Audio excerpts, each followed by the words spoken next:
ವಿಶ್ವ ಪ್ರಸಿದ್ಧ ಚಿಕ್ಕಬಳ್ಳಾಪುರದ ಮಾವಿನ ಹಣ್ಣಿಗೆ ಈಗ ವಿದೇಶಗಳಲ್ಲಿ ಭಾರಿ ಡಿಮ್ಯಾಂಡ್ ಸೃಷ್ಟಿಯಾಗಿದೆಯಂತೆ. ಹಣ್ಣುಗಳ ರಾಜ ಮಾವಿನ ಗ್ಲೋಬಲ್ ಮಾರ್ಕೆಟ್ನಲ್ಲಿ ಹೊಸ ರೆಕ್ಕೆ ಬಂದಿದ್ದು, ಇದೇ ಮೊದಲ ಬಾರಿಗೆ ಸಮುದ್ರ ಮಾರ್ಗದ ಮೂಲಕ ಬರೋಬ್ಬರಿ 163 ಮೆಟ್ರಿಕ್ ಟನ್ ಮಾವನ್ನ ವಿದೇಶಕ್ಕೆ ರಫ್ತು ಮಾಡಲಾಗ್ತಾ ಇದೆಯಂತೆ.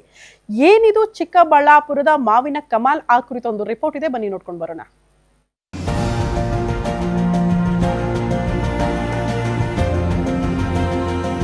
ಮಾವಿನ ಹಣ್ಣು ಅಂದ್ರೆ ಯಾರಿಗೆ ತಾನೇ ಇಷ್ಟ ಇಲ್ಲ ಹೇಳಿ. ಹಣ್ಣುಗಳ ರಾಜ್ಯ ಅನ್ನೋ ಹೆಗ್ಗಳಿಕೆಗೆ ಪಾತ್ರವಾಗಿರೋ ಈ ಮಾವಿನ ಸೀಸನ್ ಅಂದ್ರೆ ಕಣ್ಮುಂದೆ ಬರೋದೇ ಅದರ ಸುವಾಸನೆ ಮತ್ತು ರಸಭರಿತವಾದ ರುಚಿ. ಈಗ ಮಾರುಕಟ್ಟೆಗೆ ಹಣ್ಣುಗಳ ರಾಜನ ಎಂಟ್ರಿ ಆಗಿದೆ. ಅದರಲ್ಲೂ ನಮ್ಮ ಹೆಮ್ಮೆಯ ಚಿಕ್ಕಬಳ್ಳಾಪುರ ಜಿಲ್ಲೆಯ ಮಾವಿನ ಹಣ್ಣುಗಳಿಗೆ ಇಡೀ ದೇಶದಲ್ಲಷ್ಟೇ ಅಲ್ಲ, ವಿದೇಶದಲ್ಲೂ ಭರ್ಜರಿ ಡಿಮ್ಯಾಂಡ್ ಶುರುವಾಗಿದೆ.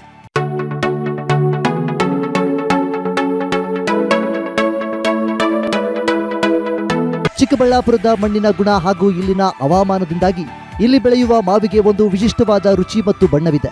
ಚಿಂತಾಮಣಿ ತಾಲೂಕಿನ ಮಾಡಿಕೆರೆ ಮಾವು ಅಭಿವೃದ್ಧಿ ಕೇಂದ್ರದಿಂದ ಬರೋಬ್ಬರಿ 163 ಟನ್ ಮಾವಿನ ಹಣ್ಣು ರಫ್ತಾಗಲು ಸಿದ್ಧವಾಗಿದೆ.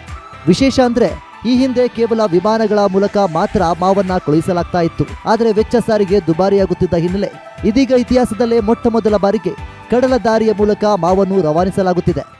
ಪ್ಲಸ್ ಈ ವರ್ಷ ನಾವು ಇಲ್ಲಿಯವರೆಗೆ 163 ಟನ್ಸ್ ಅಷ್ಟು ಮಾವು ಎಕ್ಸ್ಪೋರ್ಟ್ ಮಾಡಿದ್ದೀವಿ.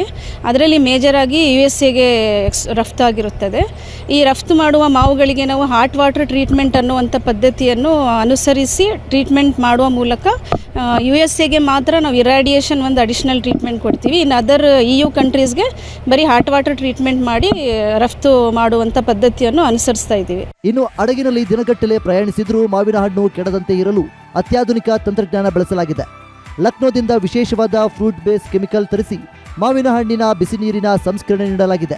ಗಲ್ಫ್ ಯುದ್ಧದ ಹಿನ್ನೆಲೆಯಲ್ಲಿ ಕಳೆದ ವರ್ಷ ಮಾವಿನ ಹಣ್ಣಿನ ರಫ್ತು ಕೊಂಚ ಕುಂಠಿತವಾಗಿತ್ತು. ಆದರೆ ಈ ಬಾರಿ ಅಪೇಡ ವತಿಯಿಂದ ವಿಶೇಷ ಅನುಮತಿ ಪಡೆದು ಕಟ್ಟುನಿಟ್ಟಿನ ಗುಣಮಟ್ಟ ಕಾಯ್ದುಕೊಳ್ಳಲಾಗಿದೆ. ಪ್ರಮುಖವಾಗಿ ವಿದೇಶಿಗರ ನೆಚ್ಚಿನ ತಳಿಗಳಾದ ಅಲ್ಫೆನ್ಸೋ ಮತ್ತು ಮಲ್ಲಿಕಾ ವೆರೈಟಿ ಮಾವುಗಳನ್ನು ವಿಶೇಷವಾಗಿ ಸಂಸ್ಕರಿಸಿ ರಫ್ತು ಮಾಡಲಾಗುತ್ತಿದೆ. ಸೊ ಕಳೆದ ವರ್ಷ ನಾವು ಈ ಪ್ಯಾಕ್ ಹೌಸಿಂದ ನಾವು ಒಂದು 150 ಟನ್ ಅಷ್ಟು ಮಾವು ಮೇಜರಾಗಿ ಆಲ್ಫೆನ್ಸೋ, ಮಲ್ಲಿಕಾ ಈ ವೆರೈಟಿಗಳನ್ನು ನಾವು Germany, USA, UK, Netherlands, Ireland, Poland ಮತ್ತು ಜಪಾನ್ ದೇಶಗಳಿಗೆ ನಾವು ಇಲ್ಲಿಂದ ರಫ್ತು ಮಾಡಿದ್ದೀವಿ. ಸೊ ಈ ವರ್ಷ ಸ್ವಲ್ಪ ನಮಗೆ ಚಾಲೆಂಜಿಂಗ್ ಟಾಸ್ಕ್ ಆಯಿತು. ಈ ವರ್ಷ ಯಾಕೆ ಚಾಲೆಂಜಿಂಗ್ ಟಾಸ್ಕ್ ಅಂದರೆ ಗಲ್ಫ್ ಯುದ್ಧ ಆಯಿತು. ಯುದ್ಧದಿಂದ ನಮಗೆ ಮೇಜರಾಗಿ ಎಕ್ಸ್ಪೋರ್ಟು ಸ್ವಲ್ಪ ಕಡಿಮೆ ಆಯಿತು.